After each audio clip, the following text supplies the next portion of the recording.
Alhamdulillah, program Titian Barokah paket 8 gratis 1, paket ekonomis 12 hari plus taif. Jadi 8 orang yang berangkat gratis 1 orang. Paket ekonomis booking sekarang, 1 kamar isi 4 orang itu disebut quad, 1 kamar isi 3 orang disebut triple, dan 1 kamar isi 2 orang disebut double. Itu ada harga-harganya guys. Harga tersebut sudah termasuk tiket pesawat, tour leader, mutawif, handling airport, visa umroh, perlengkapan umroh, air zam-zam, city tour, Makkah dan Madinah, makan full board, dan lain-lain. Segera hubungi kita di nomor yang tercantum di sini. Segera hubungi kami agar dapat umroh yang barokah, aman dan terpercaya. Baik, bismillahirrahmanirrahim. Assalamualaikum warahmatullahi wabarakatuh. Saya dedikasikan video kajian mitigasi lapangan. Kami memang turun langsung ke lapangan ini. Pertama kepada Bapak Presiden Republik Indonesia, Pak Prabowo Subianto. Kedua kepada seluruh anggota DPR RI. Ketiga kepada seluruh jajaran yang terkait dengan penyelesaian perkara masalah tanah yang dirampas di proyek PIK 2, termasuk masalah pagar laut begitu. Dan juga tentu saja saya sampaikan video ini kepada seluruh rakyat Indonesia. Tujuan video ini dibuat yang pertama agar masyarakat tahu fakta sesungguhnya tentang kasus pagar laut ini, juga kasus perampasan tanah yang ada di darat, sehingga masyarakat tidak hanya melihat kezaliman yang terjadi di laut, tetapi kezaliman itu juga terjadi di daratan. Nah, yang kedua memang kami akan dokumentasikan fakta di lapangan ini sebagai bagian dari proses pembuktian perkara yang saat ini sedang bergulir di Pengadilan Negeri Jakarta Pusat dengan nomor perkara 754 PDTG 2024 PN JKT PST. Nah, saya perlu juga menyampaikan kepada seluruh masyarakat karena ada perdebatan tentang sungai yang diuruk. Terakhir saya diskusi di ILC, di programnya Bang Karim Ilyas, ada yang menyebut bahwa kali yang diuruk itu tidak ada. Nah, ini kami datang ke lokasi Kali Malang yang diuruk, nanti kami akan meminta penjelasan warga tentang itu. Yang kedua, kami ingin menjelaskan apa itu fakta. Jadi definisi fakta itu adalah materi yang terindra. Nah, materinya hari ini yang terindra adalah sungai yang diuruk dan dampaknya kepada tambak-tambak. Apa yang kami indra? Nah, kami bisa mengindranya di sini dengan mata kita semuanya. Jadi materi yang terindra itu bisa dengan mata, bisa kita dengar, bisa kita kecap, dan seterusnya. Itu adalah fakta. Jadi kalau ada yang bertanya apakah kali itu diuruk untuk proyek PIK 2, nah ini, kali ini diuruk Kali Malang, berada di Desa Munjung, Kecamatan Kronjo, Kabupaten Tangerang. Dan kami ambil video ini pada hari Sabtu, tanggal 25 Januari ya, 2025. Nah, memang ini belum menjadi fakta hukum ya. Nanti akan kami jadikan bukti yang akan dibawa ke persidangan. Dari fakta ini kemudian nanti akan menjadi fakta persidangan setelah diperiksa dokumen kami di persidangan. Video ini menjadi bukti di persidangan. Setelah nanti menjadi fakta persidangan, kemudian oleh panitera dicatat sebagai bagian dari materi muatan putusan, nanti akan terlampir dalam bukti-bukti dalam putusan, maka fakta tentang Kali Malang yang ada di Kronjo atau di Desa Munjung ini menjadi diuruk begini, ini akan menjadi fakta hukum. Nah, sekali lagi, kebenaran itu tidak harus selalu menunggu verifikasi pengadilan. Dan tidak semua fakta butuh dibuktikan. Sebagaimana fakta tentang gula itu manis. Semua orang sudah tahu, tidak perlu ada yang membuktikan bahwa gula itu manis. Karena setiap indera perasa kita bisa merasakan bahwa gula itu manis. Kalau ada orang yang mengatakan gula itu asin, berarti orang itu bisa jadi ada masalah di indera pencerapnya. Bukan gulanya yang bermasalah, tapi orang itu. Dan hari ini ketika kami melihat fakta ada kali yang diuruk untuk proyek PIK 2, itu adalah fakta sebagaimana gula yang manis tadi. Sebenarnya tidak perlu dibawa ke pengadilan, negara bisa bertindak untuk membebaskan masyarakat dari kezaliman proyek PIK 2 ini. Nah, nanti kalau ada orang yang mengatakan nggak ada kali yang diuruk, berarti inderanya bermasalah, atau setidaknya otaknya bermasalah. Sama seperti orang yang mengecap gula, terus dia bilang ini asin, ini kan bermasalah otaknya, atau paling tidak indera perasanya bermasalah. Ini orang-orang seperti ini yang harus kita, kita khawatiri ya, pernyataan-pernyataannya kalau tidak kita uji di lapangan dengan fakta yang sesungguhnya. Nah, yang pertama, tentang Kali Malang yang diuruk. Nanti tolong dijelaskan. Yang pertama kepada Bapak siapa Pak? Kenalkan Pak namanya Pak. Saya nama Haji Jabir. Ya, bisa dijelaskan Pak, bagaimana kronologis kok kali bisa diuruk dan dampaknya bagi Bapak yang di sini penambak juga ya Pak ya? Ya, penambak. Gimana? Tolong diceritakan sejak kapan ini diuruk? Terus sekarang terlihat ada sodetan kecil ini ya? Ya. Bagaimana ceritanya ada sodetan kecil ini? Silakan. Ini pertama kali dulu duruk. Duruknya juga malam. Siang saya jaga. Gak boleh kali ini duruk. Karena kali ini punya pemerintah. Keperluannya semua orang butuh kali, termasuk tambak. Tambak itu keluar masuknya air itu dari kali. Kalau nggak ada keluar masuk, matikannya. Satu. Kedua, kali itu pembuangan air dari desa-desa itu kalau musim hujan bisa jadi lautan. Nah, dia itu nggak percaya, buruk terus-terusan. Malam saya jaga, saya tidur, duruk lagi, sampai lah sekilo lebih dari Keronjo, wilayah Keronjo dengan wilayah Muncung. Ya, namanya ini Kali Malang, jurusan Muara Selasih, Sabandar.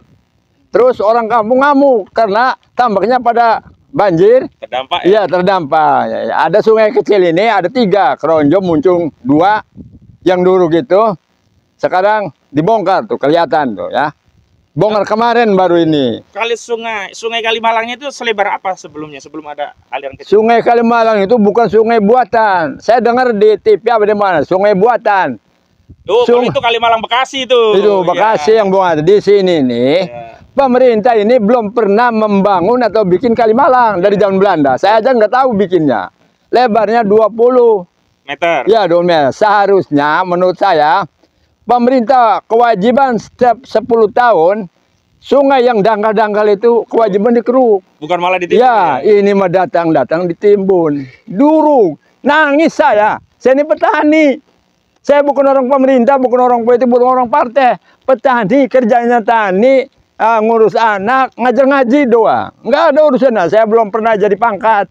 Nggak ada urusannya. Tapi kalau kalinya duruk, anak-anak saya, cucu saya, semua orang butuh makan. Terus pertanian, sawah, kenapa datang duruk? Bukan tanah mati itu. Tanah produktif itu bertonton, lumbung padi daerah Keronjo Muncung. Padahal itu seharusnya dibangun pertanian supaya bisa 2 kali, 3 kali. Kan Kali Muncung Keronjo ini pertaniannya kalau nggak ada hujan nggak panen. Karena kayak anak tiri Tangerang itu. Coba tanya bupatinya tuh, kapan mau dibangun Keronjo Muncung supaya bisa ya irigasinya. Saya tahun 81 minta dibikin irigasi dari Mawuk. Waktu itu Padana, Bupati Pak Subirin. Sampai sekarang nggak dikasih. Tuh saya pengen dibangun saya mah. Nggak pengen apa-apa. Coba tolong Pak Presiden, sungai saya bangun lagi lah biar bagus. Saya ini bisa nanam ikan lagi, nanam padi. Itu aja pengen saya. Nggak ada urusan dengan apalah. Kalau tambak punya Bapak yang terdampak ini gimana lokasinya ini ya? Ya itu 6 hektar lebih. Di shoot ya kamera ini ya tambaknya. Tuh. Ya, ikannya pada mati berapa ribu meter ini? 62.000 lebih. Sekarang bagaimana? Dulu penghasilannya berapa ton nih? Sekali ngangkat? Sekali ngangkat 3,5 ton. Kalau lagi ya ikannya apa itu? Ikan bandeng. Sekilo berapa? Ya kalau 20.000 berapa? 70 juta. 70 juta. Nah, kalau setahun 2 kali, kadang 3 kali. Kalau lagi punya 70 berapa? 210 juta. Ya. Mau diganti 50.000, saya nggak mau. Oh, Bapak termasuk yang ditawar tanahnya? Wih, bukan ditawar lagi. Itu malah ditakut-takuti. Ditakut-takuti. Harganya berapa? 50.000. Tapi Bapak nggak mau ya? Nggak mau. Masih bertahan sampai sekarang. Sampai sekarang. Cuman sekarang dampaknya gimana untuk melihara ikan? Jadi dia mati nggak bisa, karena ini airnya kan sungainya di Surgum nggak bisa, salinitas airnya bagaimana? Oh, sanititas airnya nggak bisa ganti-ganti gitu ya? Ikan itu butuh air bersih terus. Apalagi udang. Kalau nanam udang ini, saya tadi bisa 2,5 ton. Seharusnya dibangun udang Panami itu. Ini potensi, seharusnya dijadikan megapolitan bandeng dan udang. Oh, bikinkan itu ya menurut, bikin koperasi di sini, bikin pabrik opannya, bina petani kita. Kan ada IPB. Iya, produk lanjutannya. Ya, insinyur turunkan di Keronjo. Saya senang. Bukan malah diuruk habis. Tanah yang diturunkan di Keronjo. Wah, itu salah itu. Kalau harapan Bapak bagaimana terhadap kali-kali ini? Harusnya direstorasi ya, dikembalikan lagi. Nah, semua itu dibagusi sampai Muara Selasih. Tapi ini udah terlalu banyak Pak yang 3 kilo ada itu panjangnya. panjang Sampai 3 kilo. jauh sana itu. 20 km lebar berapa lebarnya? 20 meter 20 lebih meter kayaknya. Lebarnya kira-kira dan panjangnya sudah 3 kilo 3 kilo lebih 3 kayaknya. kilometer. Jadi sekali lagi kepada seluruh masyarakat, jangan hanya menganggap bahwa masalah kita hanya masalah pagar laut. Ya, yang dizalimi hanya di laut. Ternyata di darat akses publik terhadap sungai juga dizalimi, di mana sungai sebagai sumber penghidupan untuk irigasi, untuk perikanan, untuk tambak, ini sekarang diuruk. Baik Pak, ada lagi selain apa yang disampaikan tadi ceritanya terkait ini. Kalau yang lainnya, Bapak tahu, yang lainnya akhirnya dijual? Katanya itu, kata yang apa yang datang itu apa semacam preman-preman lah. Karena dia nggak ada identitasnya. Saya dari apa orang lapangan aja.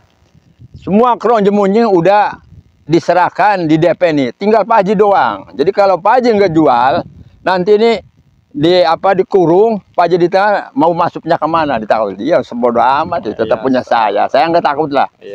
Ya, punya saya tetap, nanti saya ganggu, walaupun sudah ada gedungnya. Baik, Pak Haji berarti belum sampai menjadi korban karena masih bertahan nggak Ya, mau dijual. belum saya Pak. Karena memang pengen terus pengen berbudidaya terus. ikan ya. Ya, pengen budidaya, pengen Apalagi makan, kalau saya. cuman 50.000 per meter, Waduh. jauh sekali begitu ya. Tanah di Keronjo ada yang 3 juta per meter itu. Masya Allah. 50.000 buat beli apa? Kedua, tentang sawah yang dulu-dulu tolong periksa itu dokumennya. Karena banyak katanya saudara-saudara ya belum dilunasi, udah dulu-duluan, kasihan itu. Nangis pada itu. Ini ada ponak-ponak saya, teteh saya termasuk. Ada. Terus tambah, ada yang udah dulu, ada yang banyaknya nangis lah. Tolong aja periksa dokumennya lah. Periksa satu, dipanggil itu warganya yang punya ini. Bagaimana caranya? Jangan ngedengarkan ada dari awal cocokan orang. Langsung periksa aja warganya. Saya siap nanti saya antar warganya yang punya bersangkutan. Jadi biar clear Pak, puyang ngedengerin apa tuh di HP itu. Baik, ada mahasiswa ini ya. Alhamdulillah bisa menambahkan fakta sebelum kita dengar keterangan dari korban langsung yang memang tanahnya akhirnya diuruk walaupun belum lunas, baru di DP. Mas siapa namanya? Saya mahasiswa aktif semester 6 bukan abal-abal kayak si Sandi itu ya. Bukan kayak Sandi, bukan. Kayak Sandi ya. Bukan, Kalau itu Sandi cuma kan nggak ngaku-ngaku, diakui. iya. Di DO itu ya. Di DO, dia udah di nelayan yang bikin pagar laut ya. betul, makanya itu bayaran mungkin kan. Ya. Nah, ini saya juga sebenarnya sebelum hari ini itu udah kesini bersama Ketua Riset LBHAP PP Muhammadiyah. Dan sebenarnya gampang kalau untuk membuktikan adanya pengurugan atau tidak. Sekarang kan zamannya canggih gitu kan, media sosial, era digital. Masa iya yang mengatakan tidak ada pengurugan itu bohong besar gitu, membuat hoax di media. Itu tolong aparat kepolisian harus menegakkan hukum yang sebenar-benarnya. Karena di sini udah jelas gitu. Sungai besar Kalimalang Muara Selasi ini telah diuruk yang lebarnya 20 meter ini, itu telah merugikan masyarakat. Seperti tadi penjelasan dari Abah Haji Jabir selaku petambak di daerah sini, itu sangat merugikan masyarakat sehingga tambaknya itu kurang produktif gara-gara ada pengurugan sungai ini. Maka dari itu saya sendiri sebagai mahasiswa gitu yang bukan abal-abal kayak Sandi itu menuntut untuk alihfungsikan kembali sungai ini, alihfungsikan agar masyarakat petani tambak di sini hidupnya sejahtera. Tidak melulu tentang kayak pembangunan apa mengatasnamakan PSN. Di sini bukan PSN, dan ini PSN tersebut bermasalah sebenarnya karena hutan lindung itu harus dijaga, bukan malah di PSN kan gitu. Maka dari itu saya selaku mahasiswa, dan di sini juga udah cukup jelas di media itu bahwa terjadi pengurugan di daerah Muncung dan Keronjo selebar sungai itu 20 meter dan panjangnya itu 3 km lebih. Maka dari itu cukup untuk dialihfungsikan saja gitu. Dikembalikan fungsinya. Yeah. Dikembalikan fungsinya. Direstorasi agar masyarakat ini bisa hidup seperti semula lagi, mata pencariannya normal lagi. Mungkin itu saja penjelasan dari saya selaku mahasiswa Universitas Muhammadiyah Tangerang, Fakultas Hukum. Ya, baik, walaupun ini memang pendapat pribadi ya, tidak mengatasnamakan institusi. Bukan, gitu ya. bukan. Tapi memang benar-benar mahasiswa ya. Benar-benar mahasiswa. Bukan seperti Sandi ya. Bukan. Iya. Baik. Saya juga udah kajian di Iya, kampus Universitas baik. Muhammadiyah Tangerang itu. Pak, ini tolong diceritakan ini gimana ini Pak? Kok ada kali kecil Sodetan ini fungsinya apa dan sebelumnya seperti apa? Kenapa kok ada kali Sodetan? Sebelumnya seperti apa begitu? Sebelumnya kan gini Pak, Pak, siapa ya. dulu namanya? Namanya Haji Sarkani. Iya, Pak Jadi Ya. Sakani ya, silakan. Ya, sebelumnya itu awalnya ini kan sungai Pak. Sungai, ini di sini nih ada anak sungai. Anak Sungai Kalimalang ya. Ya, anak sungai Bentar, saya Kalimalang. jelaskan. Jadi Kalimalang di Keronjo itu beda dengan Kalimalang Bekasi. Kalau Kalimalang Bekasi memang itu sungai yang diadakan untuk kepentingan irigasi dan air minum pam tuh. Ya. Tapi kalau ini alami ini. ya? Alami. Sejak kecil udah ada ini. Saya semenjak lahir itu sudah ada Pak. Sudah ada, ya? Iya. Karena ini kan ini Kalimalang Ya. di sana Ya. yang lebarnya 20. Ya. Nah, ini kan ada kali kecil nih yang ketambak sampai ke sawah irigasi. Iya kan? Ya. Jadi dari irigasi yang di sana itu tembusnya ke sini, ngebuangnya kan ke sungai ini. Oh. Nah, setelah sungai ini duruk, kan kemarin itu kan kita Ini duruk ini ya? ini duruk kan, ini mati total, nggak ada jalan Ada air. jalur air. Ya, nah Meluap. banyak di sana meluap, termasuk di tempat kita tambaknya kan, Banjir ya. banjir. Udah, makanya kan udah itu kan kita kemarin ribut. Nah, makanya dia kasih Dibuka akses dibuka akses ini. Itu cuman yang saya pengenkan ini itu Kalimalang ini harus difungsikan kembali Yang seperti gede ini semula. ya, Iya. bukan sodetan yang kecil Bukan ini ya? sodetan karena sodetan ini makan harusnya ada Kalimalang ini. Betul, betul. Bukan ini mah di sodetan ini kan tembusnya orang kali yang itu aja yang tembusnya ke laut larinya tetap ke sini, Pak. Sini ya. Ke sungai yang Gede ya. gede ini.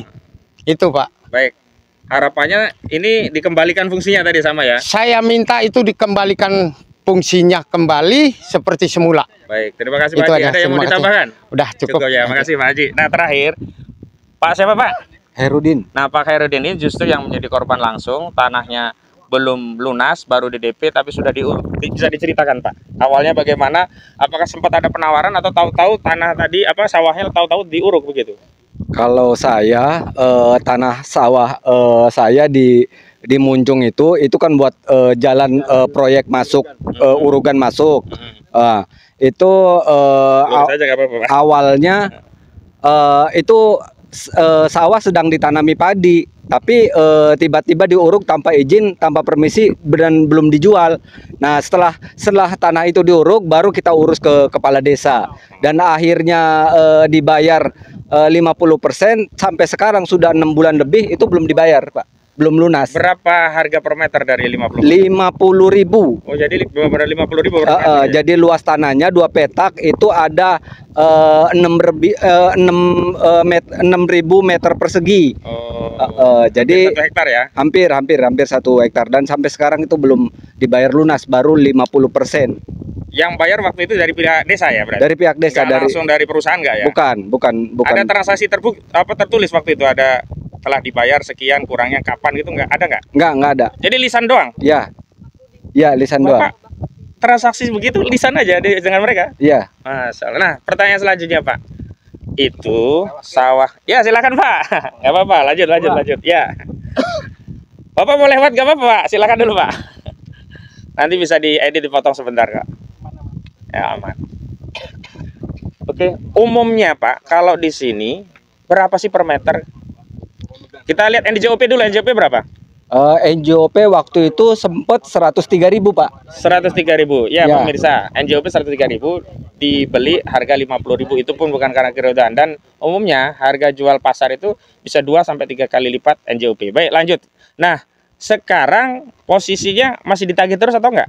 Ya harus ditagih. Kapan pelunasannya? Nah, jawaban mereka gimana? Ya sedang diurus surat-suratnya katanya. Oh, kalau bisa milih, sebenarnya milih yang 50.000 per meter atau milih tetap bertani dengan sawah? Kalau itu bisa kami kembalikan yang 50% Pak. Biar memang nggak ada niatan untuk ngejual sawah. Artinya itu kalau dinormalisasi jadi sawah lagi, Bapak mau balikin uang yang sudah diterima ya? Siap, hari ini pun siap untuk mengembalikan. Yang penting itu difungsikan lagi sebagai sawah. Iya, memang sejak awal nggak mau jual ya? Nggak mau jual, nggak ada niatan untuk dijual. Baik, ya. Pemirsa, ini jelas fakta lapangan dan saya ingin tegaskan ya, ada dalih yang seolah-olah meminta kalau ada informasi itu diminta tabayun begitu. Jadi begini, Memang di Al-Qur'an dikatakan, a'udzubillahi minasyaitonirrajim, ya ayyuhalladzina amanu in ja'akum fasikum binaba'in fatabayyanu. Wahai orang-orang yang beriman, jika datang kabar dari orang-orang fasik, maka tabayun, cross check, verifikasi. Nah, itu kalau kabarnya dari orang yang fasik. Nah, orang yang fasik itu diantaranya memang orang yang punya kepentingan, orang yang tidak tahu fakta, itu termasuk kategori yang harus kita tabayun.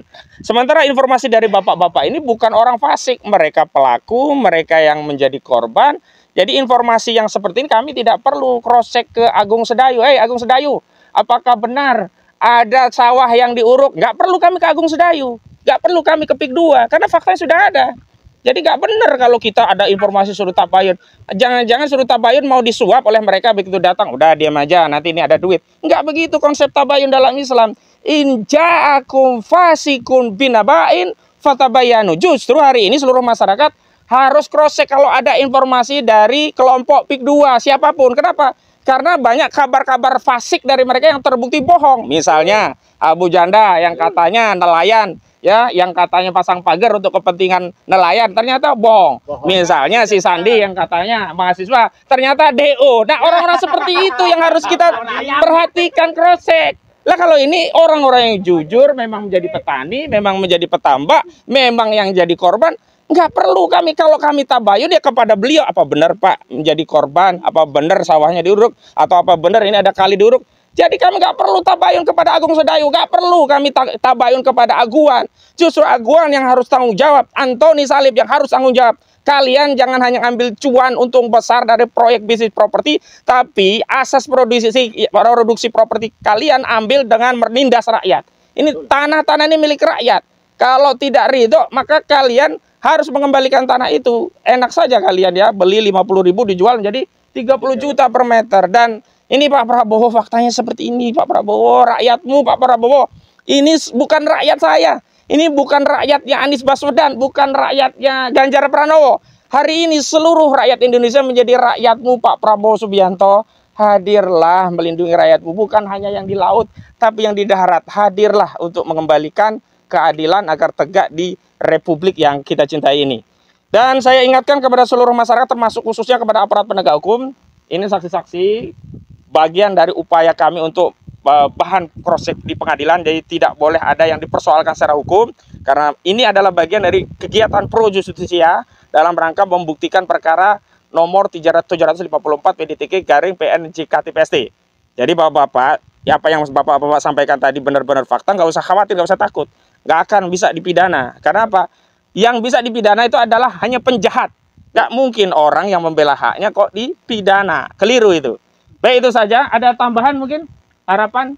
Ya, harapan kita itu istilahnya agar di sini ini diselesaikan dengan secepatnya. Termasuk di wilayah lain ya tentunya. Termasuk di wilayah lain. Itu yang harapan kami sebagai warga di Kronjo ini, Pak. Ya, dari sisi mahasiswa harapannya bagaimana? Karena memang sekarang ini bermasalah ya, ketika kejadian demi kejadian. Kalau dari saya sih ya tolak gitu PIK 2 di sini gitu, karena memang PIK 2 itu swasta murni. Ini masyarakat sawahnya itu dibayar 50.000 dengan diatasnamakan PSN. Jadi itu tidak benar semua. Maka dari itu ketika proses ini bermasalah ya kita harus tolak gitu. Hentikan dulu ya proyeknya. Ya. Kalau bisa permanen, hentikan, tolak PIK 2. Baik, makasih. Bentar, Pak Haji. Terakhir Pak Haji, apa doa harapan Pak Haji ini? Ini tambaknya udah dikeliling, ini semua udah diuruk, ditawar 50.000 tapi Pak Haji nggak mau.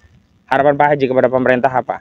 Saya harapan kepada pemerintah, sungai dulu nih, kali yang gede nih, dibagusi semua. Terus yang kecil-kecil. Berarti urukan ini diangkat lagi nih? Diangkat semua. Ya. Seperti pagar laut dicabut, urukan ini juga diangkat ya? Diangkat. Terus PIK 2 harus dihentikan sampai kapanpun nggak ada. Karena itu berbahaya bagi saya, bagi warga Banten. Baik. Karena kabarnya nggak enak itu Pak. Yang datang ke masyarakat ini, PIK 2 itu, waduh berbahaya. Ya, bukan pemerintah yang ngasih informasi, yang datang itu preman-preman. Ya, gitulah. Jadi tolong pemerintah turun ke desa-desa, periksa ini warga-warga, dilihat. Jangan mendengarkan di Jakarta. Di Jakarta saja, baik. Turun ke kampung-kampung. Baik, terima kasih kepada seluruh rakyat Indonesia. Ini adalah bagian upaya dari tim advokasi melawan oligarki rakus perampas tanah rakyat. Saya Ahmad Kozini, sarjana hukum selaku koordinator, melaporkan dari Desa Munjung, Kecamatan Kronjo, Kabupaten Tangerang pada Sabtu 25 Januari 2025. Terima kasih. Assalamualaikum warahmatullahi wabarakatuh. Waalaikumsalam warahmatullahi wabarakatuh. Alkodi kembali hadir. Baju koko kesayangan Anda kini sudah tersedia kembali. Untuk pemesanan hubungi nomor di atas. Dengan desain yang semakin modern dan bahan yang semakin nyaman. Alkodi siap menemani ibadah dan aktivitas sehari-hari Anda. Dapatkan koleksi terbaru Alkodi sekarang juga.